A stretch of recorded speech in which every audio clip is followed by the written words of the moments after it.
Come on, mate. Blue. Gonna make it a blue day, Jody. Yeah. Hey! Yeah. Nice, that. Very nice setup. Very nice. Very nice setup. And we've both dressed accordingly. Obviously. In the blue to complement the backdrop. What do you reckon? Very nice. Set up. Impressive setup. Well, I expect nothing less of you, though. You know what?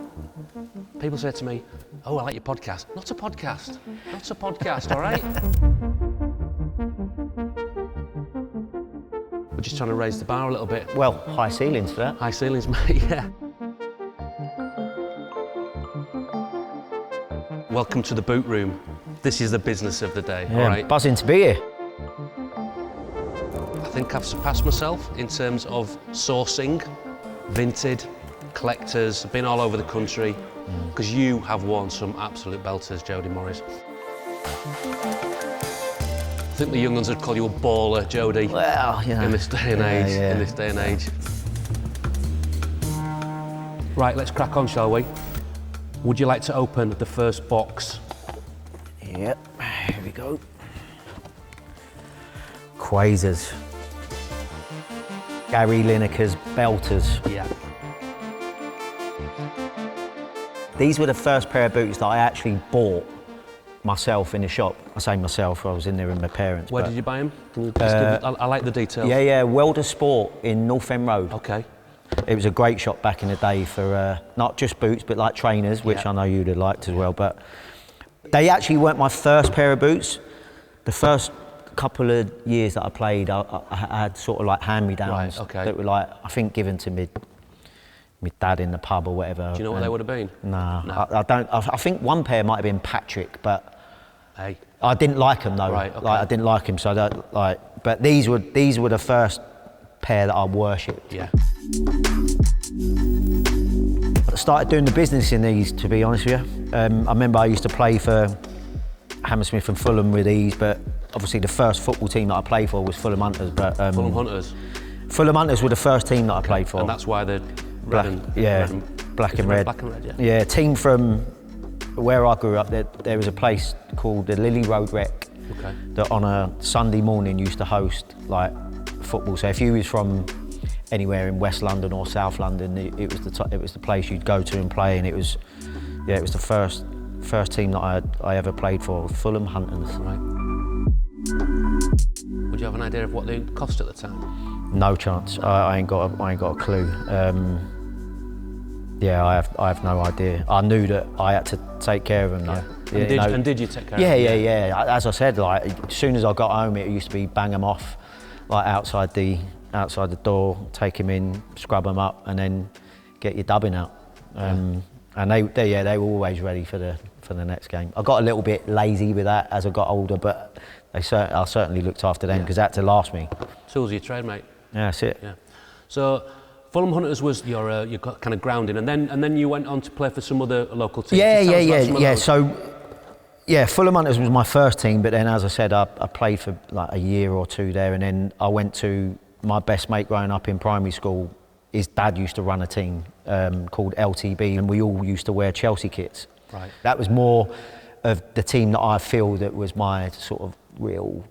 I play for LTB, and people knew me. Were you playing 11-a-side? No, not yet. That was all still five-a-side. The first time I started playing 11-a-side was probably Hammersmith and Fulham and West London, which was for the sort of like the borough and the county type stuff. Just going back to kits there, the first kit that I ever got, a little bit older than you, Jody, it came in a box from Woolworths, and it had a shirt, shorts and socks in a box. Nice. And it was your basic red, like, you know, George Best. Imagine the George Best kit. Yeah.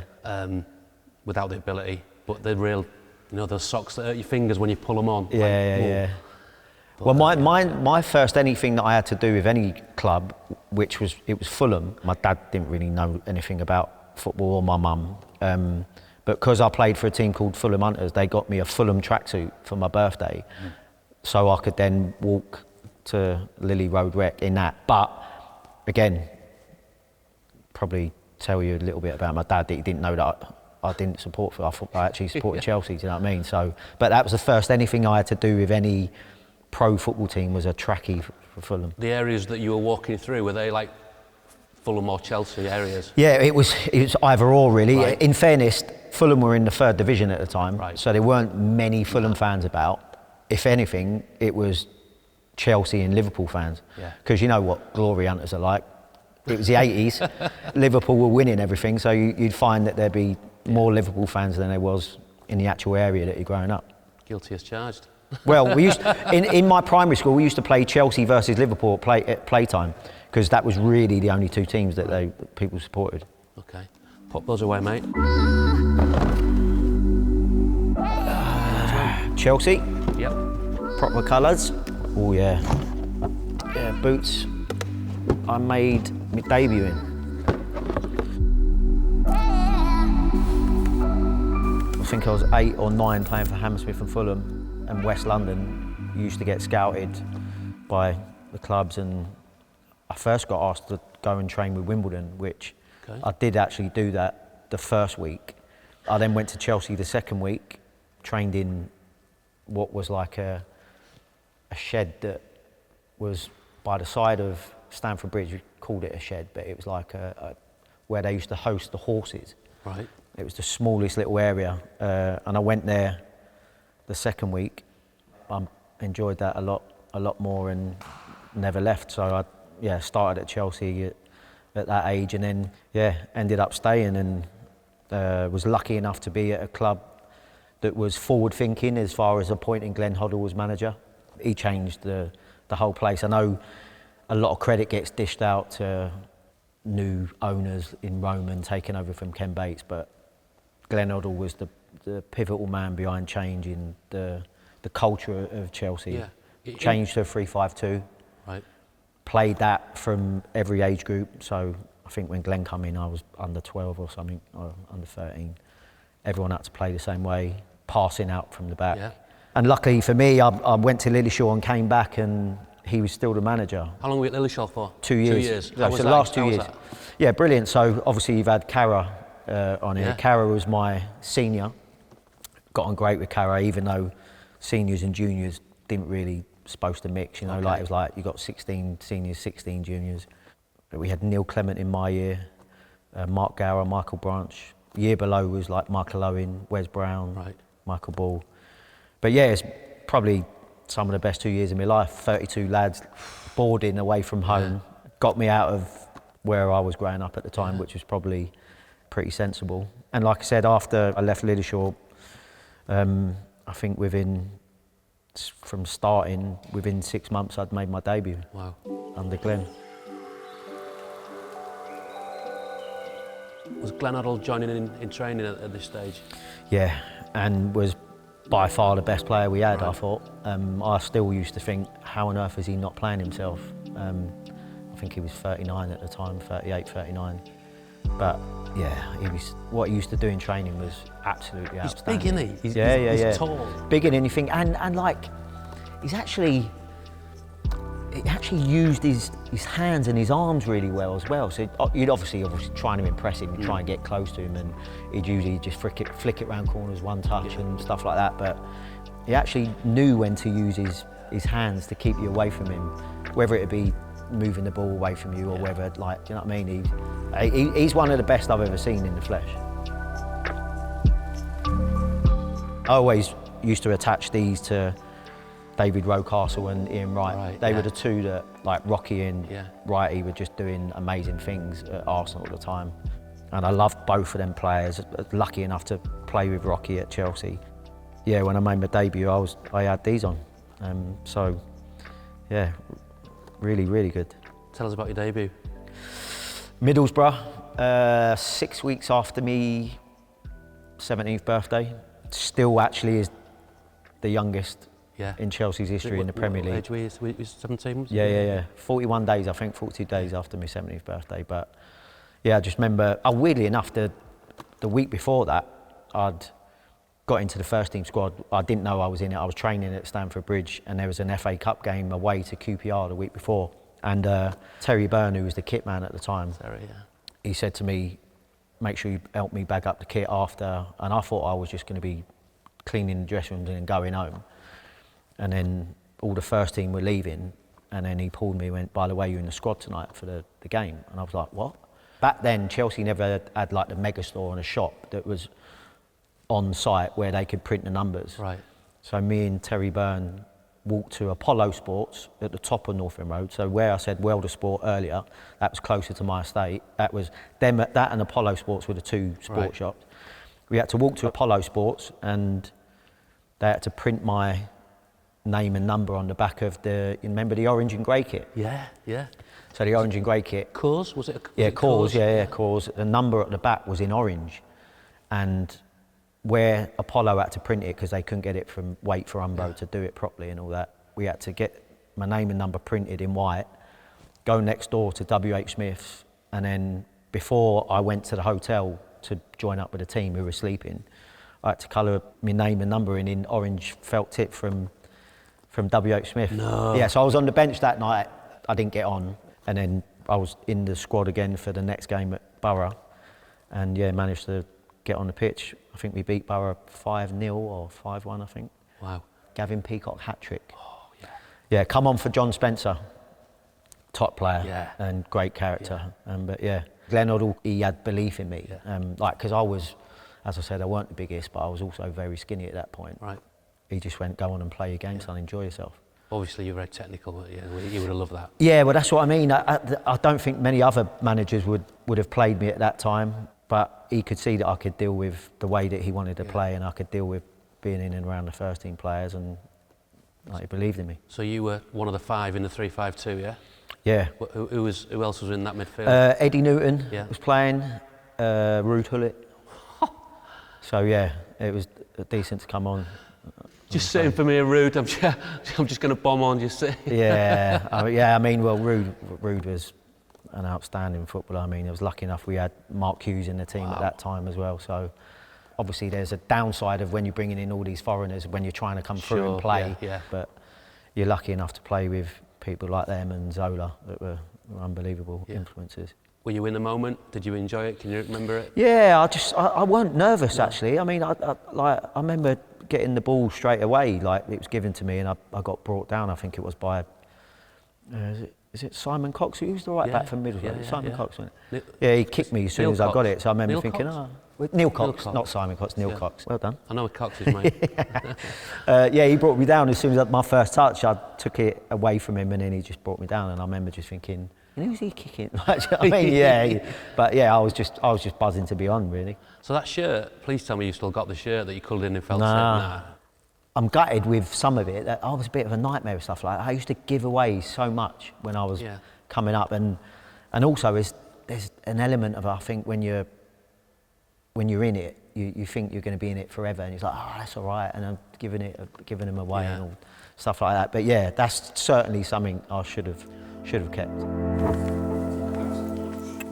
Did you clean anyone's boots when you first joined? Who? I cleaned Dennis Wise's, Andy Myers and David Lee's. Wow. At separate times or No, same time. You had 3 players. Christmas bonus, thank you very much. Yeah. It was difficult though, because Terry Byrne, the kit man at the time, went, Wisey always asks for the best player. So he went, you're on Wisey's boot. But that comes with the fact that Wisey's extremely demanding, and he'd want me, like Misey and David Lee. Dave Lee could be demanding as well, but Misey was like, just make sure my boots are all right and everything's sweet. And he had the Diodoras. I remember he had the best boots, Misey. He had lovely Diodoras that like Vieira would wear and stuff like that. Dave Lee, Copas, Wisey, high-tech, that were horrendous. And I always used to think, if only he was wearing like one of the top boots, I'm sure he'd sort me out. Because he used to give me £25 a goal, like Wisey, which was the biggest boost ever. But Wisey would ask for his pants, his socks sorted, everything you had to get. So for there's Wisey. add-ons. It's not just boots. You had to look after your pro. Right. Okay. Like if he needed you to go and clean the car or whatever, you'd have to do stuff. But Misey was never like that. He would just make sure my boots are all right. Right. Pop them away, mate. Onto the next pair. Still Chelsea. Yeah. Can you read the stickers, please? Because there's a lot. Sorry, mate. Yeah. Yeah, still Chelsea. Yeah, okay. It just says Chelsea, does it? Adidas Predator. Oh, hello. Oh, yeah, these were the ones. Now, just to caveat this and keep everybody sweet at Adidas HQ, these are actually samples sent by Adidas, so thank you very much to Adidas for Yeah.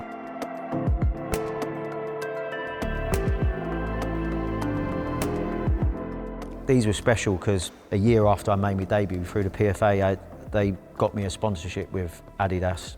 So my relationship with them for the next good few years was brilliant. And like I said, they used to send me boxes down from Manchester of all the training kit and all that, and it was lovely, like free stripe. Like it was brilliant when you're young and you ain't got a load of money. Being able to just wear different trackies all the time was great. But these boots, and obviously even just like the blades, you know, like it took a bit of getting used to it at the beginning, I think, like the blades, but once you did, and obviously the first bit that I loved about these is that, are these got the straps? I don't think they've got the straps, no. Oh, they might have? No, I don't think so. No. They used to have the straps, and obviously you used to cover your laces. Did you take it over the front, over the... Yeah, over the front, yeah. But because you can... Depends how far up. Yeah. No, I never used to go bang it. It used to be like the last slot that I used to go to. And obviously, when you were sponsored by them at that time, before you could get your name stuck on by Pro Direct or whatever, Adidas used to do it for you. Right. And you go and do your foot mould, have your exact size, so your size would always be perfect. Right. The minute you got them, you didn't have to wear them in, you didn't have to give them to the youth team to wear for a couple of days training or anything like that. It was like, you put them on and they used to soften the heel for you as well. Oh, really? Where that was what I preferred. I used to prefer like a soft heel, so it weren't firm at the back. They would take the sturdiness out of it. When I first got these, I never used to like the bulkiness of like the knot in your laces. Okay. So when you used to put the flap over, I used to feel that there was like a knot. And I used to not like to feel that when I was trying to ping the ball. So I'd done it for the rest of my career, but I used to cut the laces down so they was like maybe that long. Tie a knot in them and just do one little thing so that they used to come either side and the knot was minimal. I started wearing these, I think, in 98. 98, I'd say. Yeah, huge games like qualifying for Champions League, winning FA Cups, playing in big Champions League games. You played against Guardiola and Xavi, is that right? Would you have been wearing those? Yeah. And Xavi was wearing these as well, because he was sponsored by Adidas at the time. Yeah, Xavi in the first leg, Guardiola in the second leg. Okay. So not bad. Indulge me a little bit. Well, yeah, I mean, I practiced for 2 days. Luca Vialli named the squad 2 days before, so I knew I was playing, which I was buzzing with because it was quarterfinals. And we done a load of shape and stuff around me, man-to-man marking Guardiola. And then come match day, he weren't in the team sheet and there was someone called Xavi, and I didn't know anything about him. I think he's like half a year or a year younger than me. Okay. But Albert Ferrer come up to me and said, you need to do exactly the same with this player that you thought you was going to be doing with Guardiola, because he is going to be the next Guardiola. And I was like, yeah, right. So Luca was just going, look, Xavi, it's still the same, nothing changes, blah, blah. And I remember just being in the tunnel, buzzing that he was little.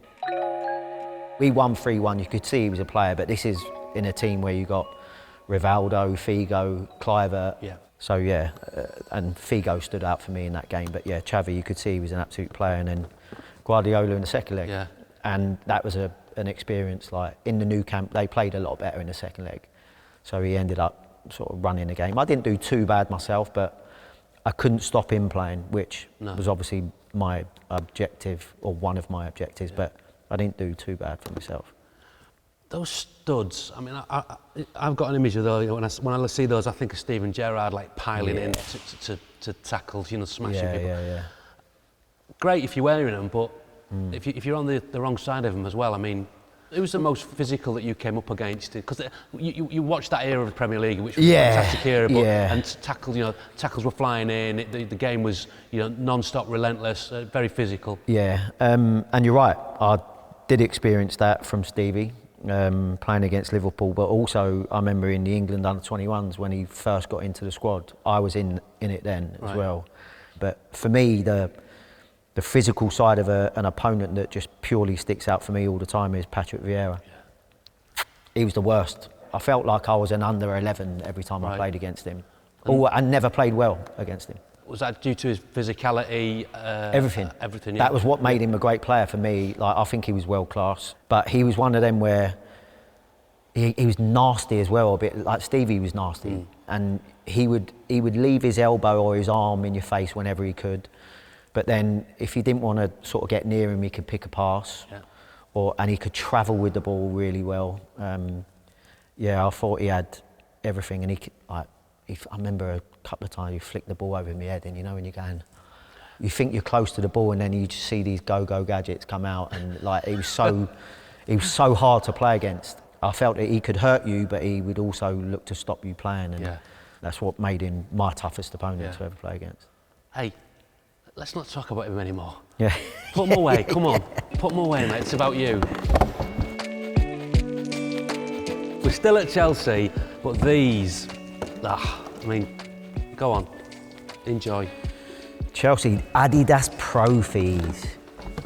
Now, these were a choice for me because, like I said, I had a really good relationship with Adidas, was sponsored by them for a long time, and then wasn't sponsored by them. So when I had a choice of what boot to wear, I chose to wear these Profis because I was always loved World Cups. I'd worn World Cups plenty of times, but I loved these, one because they had blue, and at the time we had what we could do at the time. There was a coach at Chelsea called Ted Dow, and his brother Jason used to do the stud moulds mix. This is before anyone was actually producing them. They used to be like DIY, like used to shave off the moulds and put the, and I got him to do these for me, and so my last sort of year at Chelsea, I was wearing these Profis, and I thought they were a great boot because I thought they were like old school, but they were still like where they was a little bit blue, and like, you know what I mean, they still had the element that you could then do the stud moulds, which I loved as well, because that was probably. Can you just like hold that sort of hold it up to me and show me which studs you'd take out of there? Yeah, so I would go them two, and them two with the studs, and them two. And you put long ones in the back, Yeah, proper studs, and maybe the middle one, depending. So you're getting the comfort and the traction. Yeah. Because like I said, the older I got, I could then get away with wearing moulds because the pitches got a bit better. And also I wasn't turning as sharp anymore, so it wasn't that bad. But stud moulds were my preferred boot of choice probably for the rest of my career. What I love about those is that they're quite under the radar as a boot. Absolutely. I think. Obviously, everyone who's you had to be in the know, boots, didn't you? You had to be in the know about Profis. And when I was growing up at Sydenham Sports in Scarborough, they had the World Cups, but they had a pair of these, and obviously they just sat there. I'm pretty certain that nobody in Scarborough had bought them. They just sat there. I'd go in every Saturday morning. The guy must have been like, here he is again. I'd go and get him and have a smile and look, and the tongue. It's like they were quality. I can't overemphasise the groundbreaking nature of a fold-over tongue. To me, it was like wow. And look at the way it sits. It's just like it's just designed to sit there and that's what I mean. And sometimes in the early days with fold-over tongues, the only way you'd get a proper good fold is by not doing them up all the way to the top, and then I hated that because then they didn't feel tight. I loved my boots to feel really tight, so these you could do all that, and I think those were the best boots, that when you felt tight but you had feel in them, and also they looked, I thought, really good. Even when you used to see them made in Germany, it was like a little bit, the trefoil on the tongue, it's just, I mean, come on. Put them away before we get overexcited. So they were the last boots that you wore at Chelsea then? Yeah. I think we're going to Leeds. Yeah. We're going to Leeds. You pop them out and then we'll have a little chat about going to Leeds. Ellen Road. So, like I said, these are probably the only boots throughout my career that I wore at loads of different stages. Yeah.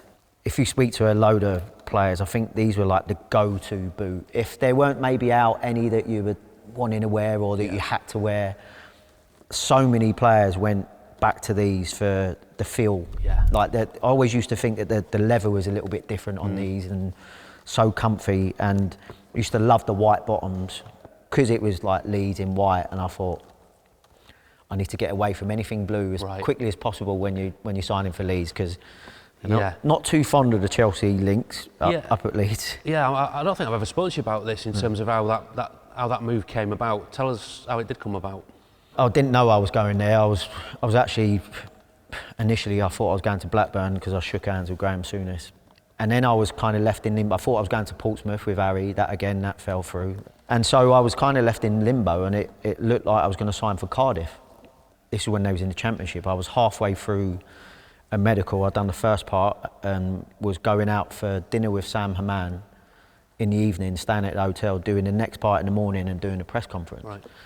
So yeah, I was halfway through a medical there, and Peter Reid rang me in the hotel in Cardiff and said, "Jody, it's Peter Reid. I've just been speaking with Ray Wilkins and he's telling me you're signing for Cardiff. I thought you was going Blackburn." And I went, "Yeah, so did I, blah, blah, blah."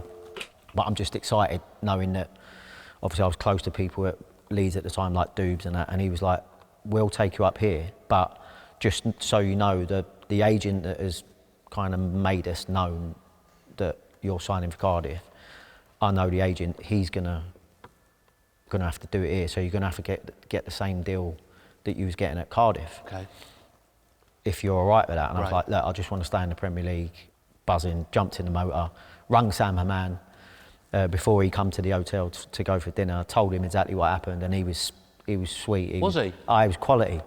He just went to me, "I understand. Like, you got a chance to stay in the Premier League." And Leeds, massive club, massive. Yeah, exactly. And like I knew people at Leeds. I'd had times going out in Leeds when Rio was there, and like I said, Doobs.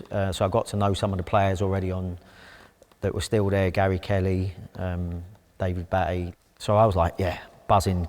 It didn't quite go to plan, but as far as boots are concerned, these were the go-to boot at different stages in, I'm sure, loads of people's careers. How were the fans when you went to Leeds? Obviously, big rivalry between Chelsea and Leeds. Yeah, do you know what they were?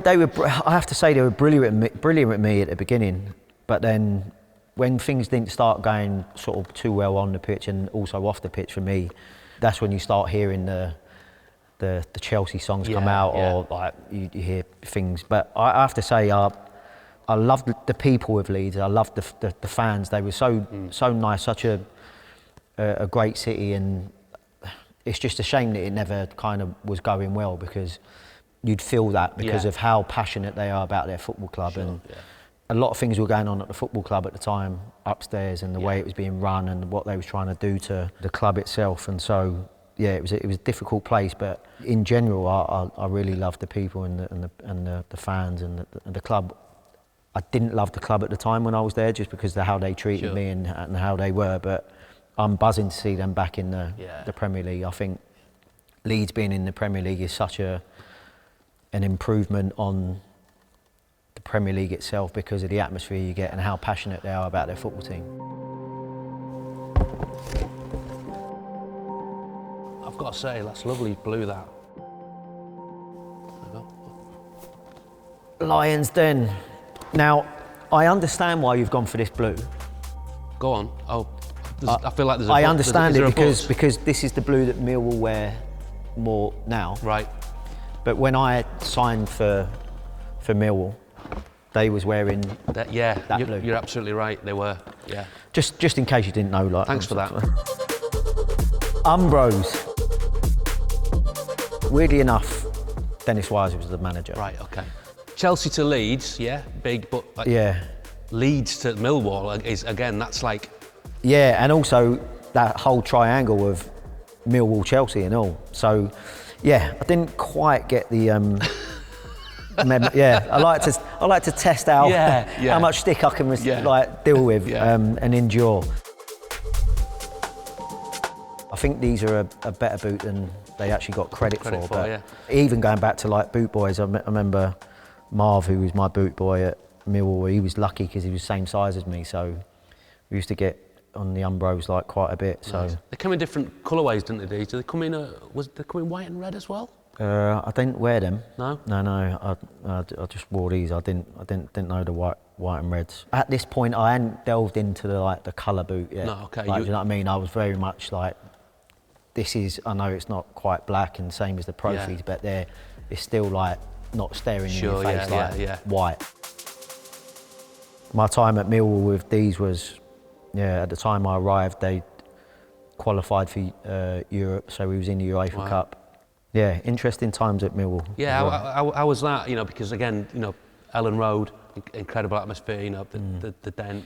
I mean, what was that like? Yeah, pretty similar to be honest. I mean, it's not as packed as how you'd get in Ellen Road, and there are some stuff that used to go on in the stands at Millwall. I mean, if ever you was out injured, well, the first time I remember I was out injured and I went and sat up with the fans with one of my mates who was a Millwall fan. And I didn't sit up with the fans again, just for kind of what I used to hear. But again, passionate fans about their football team. And you'd notice, I think they quite like you to put the ball in the box whenever you could, when I was at Millwall. So I'd obviously come from playing in the Premier League and used to switching play or looking for a better pass further up the pitch. That used to get a ripple when you're doing it. They'd let you know when you hadn't quite used that opportunity to put it in the box. How hard is that as a player, or is it doesn't something that enters into your mind because of the way you are and the personality you are, and you trust in your ability and your footballing ideals but not to sort of like bend to that? Yeah, I mean, well, in fairness, the way we played at Millwall, it kind of didn't suit me anyway, because Wisey wanted to be quite direct. He wanted to get the ball up to the front man. He actually played me off Danny Dicchio in the 10 most of the time. And I wasn't a 10. I wasn't running beyond striker, picking up flick-ons and stuff like that. But like, there was little things balls that I would show for playing in other teams, I then stopped showing for because you wouldn't get the ball. And then if you was dropping off to try and receive it in what was perfectly good area to get the ball, and then they went long, you're then not close enough to the front of the pitch to be fighting for second ball. So even though he was in the Championship, it was very much, that's the kind of way we're going to play in this league, and with the group of players that we had. So there were moments when I would still think this is still not the best time to put the ball in the box. It's still, and I would do what I felt was right. But you'd hear the groans and stuff like that, and it's funny. Like, the older I get and all that, I kind of get it. Like, I get it if they're used to seeing it played that way and stuff. And I think that's part and parcel of being a footballer. Sometimes you've got to stick with your own beliefs or what you know is best, not just because, don't be influenced. If you're influenced by your own fans, then that's a slippery slope for me, because you want to do first and foremost what your manager or your coaches want. But if you fall into that, I mean, there's 5 or 6 of us in this room. If we all supported the same team, I'm sure we'd have all different views. Of course. So there's no pleasing every fan. But that was just something that I felt. Mus talks a lot about wavelengths, being on wavelengths with players, and having that shorthand. He talks about when he went to, say, Walsall, for example. He said he wouldn't get in Walsall's top 100 because he had such a bad season. And he says that was down to him in some respects, but also because he was doing things and people weren't reading what he was doing, because he'd played with players who knew what he was going to do, and better players, the top and bottom of it is they were better players. Did you kind of find that a little bit? Yeah, I wasn't a physical player. Even though I could run all day and over short spaces I could make up the ground, but I was never going to run past you. I was never going to win a sprint in on goal or stuff like that. I mean, I could get the miles in and go box to box, but one of the things I needed was options on the ball. When you're not playing that way, and I would maybe look to play that way more than maybe some of the rest of the team. Yeah. I would find myself in bother. Right. Yeah. And then it was like, I may lose the ball or I may give the ball away. And it kind of like, if you was watching the game and you go, yeah, he's got nothing on here. Like, what's he supposed to do? He's got caught in you want me possession to turn. or, So I got used to playing to that level Yeah. eventually, but it didn't suit my game. No. And like I said, I became very much, this is how I've got to play to stay in this team. This is how I've got to play to maybe perform at my best in the way that we're playing. Is there one player that you love playing with in that respect? You know, you knew when you're on the pitch, you knew you had that kind of, that shot and that telepathy, you knew where he was going to go or where he wanted the ball and that sort of thing. Was there someone that you really enjoyed playing with like that? I love playing the ball into the front man's feet, and that would be Mark Hughes. Right. He would turn crap balls for me into great balls, like, because he would smash the centre half or he could bring the ball down under. I might have bounced it into him or whatever, and playing with strikers that were available for you all the time. 2 left, mate. Right, here we go. The Saints, St Johnstone. Oh yeah. Oh, now then, a little bit of colour, red. Ooh. Yeah. These were like the first colour I think that came out in these. But yeah, when I was at St Johnstone, it was one of those where I was lucky enough to be mates with a couple of decent players, and Rio was one of my muckers, is one of my muckers, and I was then at a stage where you go, I don't really want to be paying for football boots on the wages I'm on at St Johnstone. And Lamps was at Adidas, so I had the option really of they were very high up in Nike and Adidas. Yeah. They were two of the top boys. So if I wanted Adidas, I'd get onto Lamps and he'd send me up what pairs I needed. And if I wanted Nike, Rio used to do that for me. So this was at a time as well where you couldn't buy them in the shop or Pro Direct or anything. Right, yeah. You had to be like a Nike player to get certain colours. So when, not these ones, I think these did come out in the shop, but for a good while, the white and blue ones you couldn't buy. Oh, right. So I was straight onto him. When I see players wearing them in the Premier League in white and blue, the colours of St Johnstone, I was straight on and went, you got to get me them ones. Yeah, so he sent me up a few pairs of them. So I played in the white and blue ones of these more than anything else, but I thought these were a great boot. I really loved them. I thought it was nice. They weren't sort of too colourful, but still had a bit of black, but you'd kind of know. Yeah. And as I said, we used to wear like white and blue, so the white and blue ones were great. They've got a nice big surface area. Yeah. Like the total 90s, they've got that big. Yeah, and then even like the fact that now it's not really the flap over tongues. I kind of didn't mind that by now. I was like, as I said, I was still doing that with my laces, so there was minimal sort of interference with the tongues.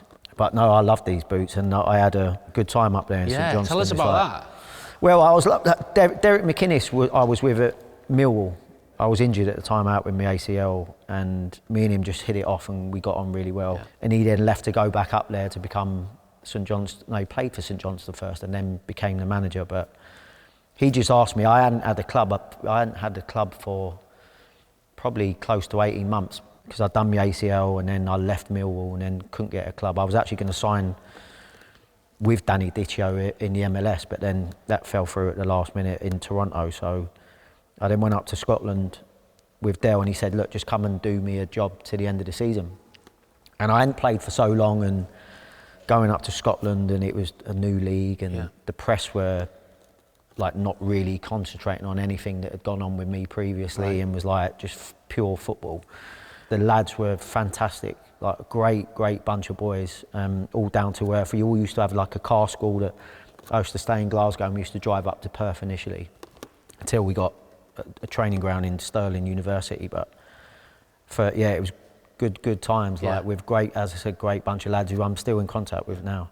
Was it, because obviously, you know, you're a big name going up there, again, with respect to St Johnstone, but how did you find it in terms of the press and things like that? Were you kind of like, was it an opportunity to find maybe a bit of solitude, sort of away from England and stuff? Or yeah, I did, and it was nice to just read, like, sort of real opinions about how you're playing, like, do you know what I mean? And I felt that I got that in Scotland, and even like obviously when we're going up to play against other teams, and so many of the other managers or that were very complimentary about me and how I played. And as much as the weather can be a bit of a nightmare up there, and you'd see 4 different seasons in a day sometimes going up to Perth and back. Yeah, as I said, I love the people up there, and like how St Johnstone were for me at the time. Yeah, I'll be forever grateful, because they looked after me to the level which they could look after me. Yeah. Like, do you know what I mean? I knew that they were doing certain things for me that they maybe weren't doing for other players, to make sure that I was happy up there. Do you know what I mean? Yeah. Right, last pair, mate. I'll get these for you, mate. Cheers, right, mate. Cheers, mate. Long way to go, isn't it? Kind of gone full circle here. Okay. With these. Oh, right, yeah. Tiempos? Yep. Nikes? They look similar, don't they, to the first pair that were in that box? Yep. When I finished, initially was maybe going about in Adidas, but I soon went to the Tiempo legends, I think they are. Yeah.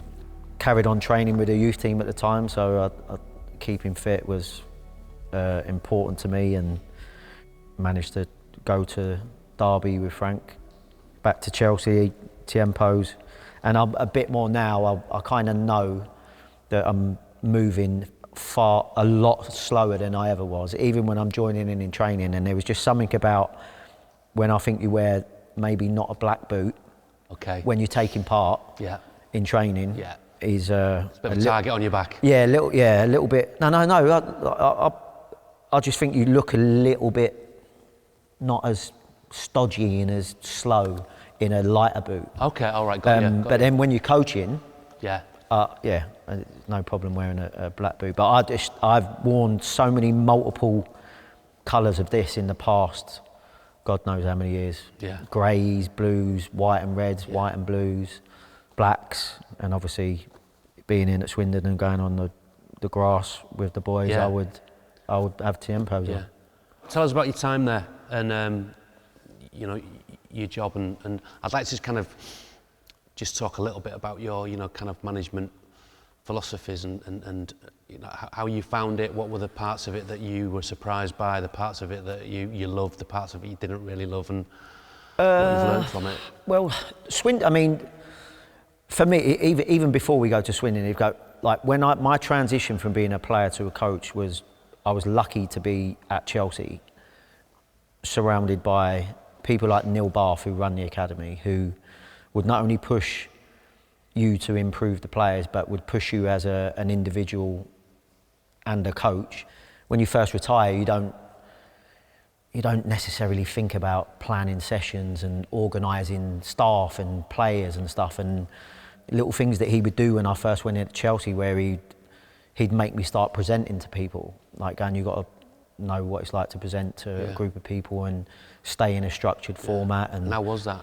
Yeah, no, I mean, it took some getting used to. I could talk to anybody on the grass, like, and when it's about what we're doing or stuff like that. But you've got to have more in your armour than in that. And so, say like if Roman Abramovich would have guests over that would want to see how the academy works, he'd pull me and go, right, go and see one of the analyst guys. They're going to give you a few slides.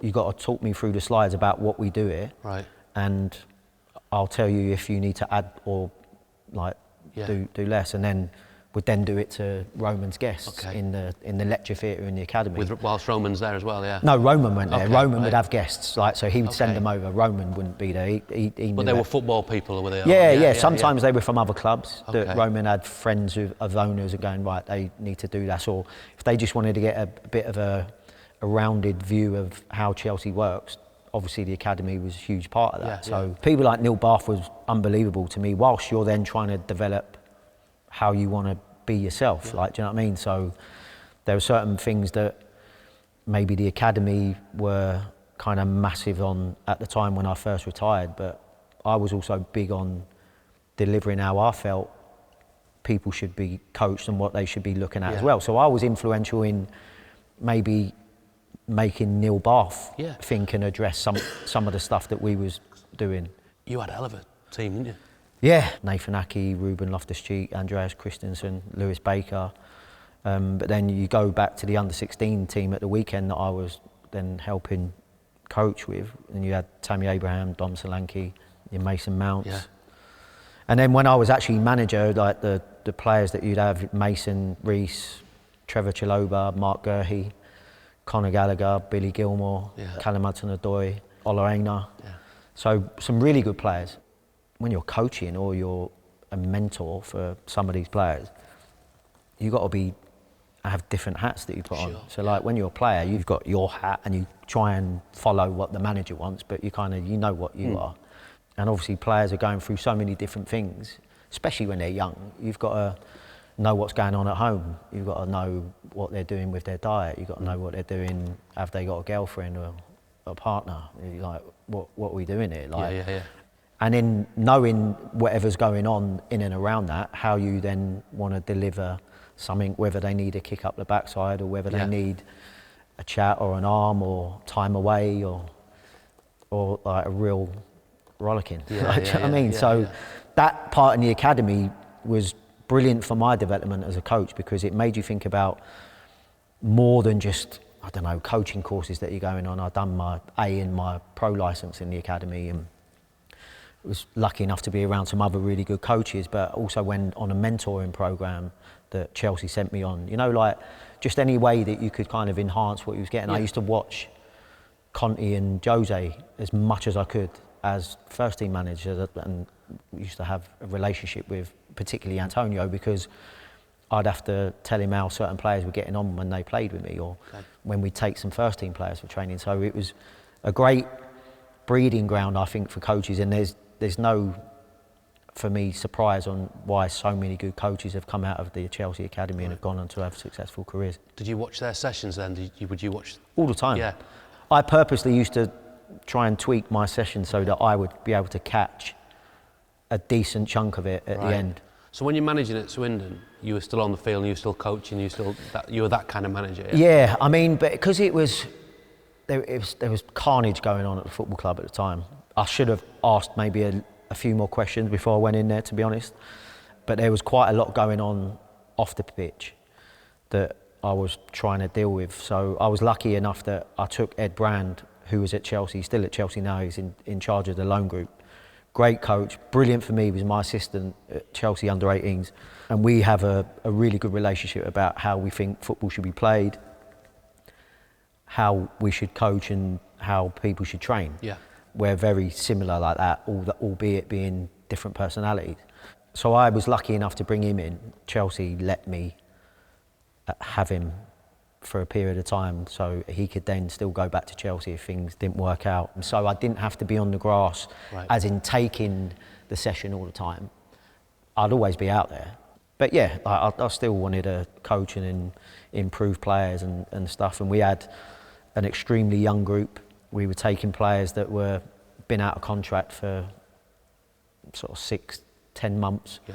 People that were looking to retire because we just couldn't sign any players. I had one day of the window before they purposely delayed me coming in so that I never had anything to influence in the window. So you had to work with what you had. Yeah. But yeah, listen, it was a bit of a turbulent time, as I said. Yeah, but I suppose the reason there's a job available is because there's probably a bit of turbulence going on in football clubs. That's why people get jobs, isn't it? I mean, it was like they were actually not doing too bad when I went in there. But they sold 3 of their most experienced players before I got in there. Right. And it was 3 players that, in a group of inexperience, were extremely valuable. I think it's undervalued at the moment, where I think people maybe want young players to maybe sell on and get profit, but I think the quickest way to improve and enhance these players is to surround them with good experience, but good experience, not just experience that is going to be looking after number one and not wanting help to players. And you need good experience around the players. But did it give you the feel to think, I want to do this? You know, even after you came away from it, did you think, this is what I want to do this again? You know, do you feel like I mean, I knew I again? wanted to do it.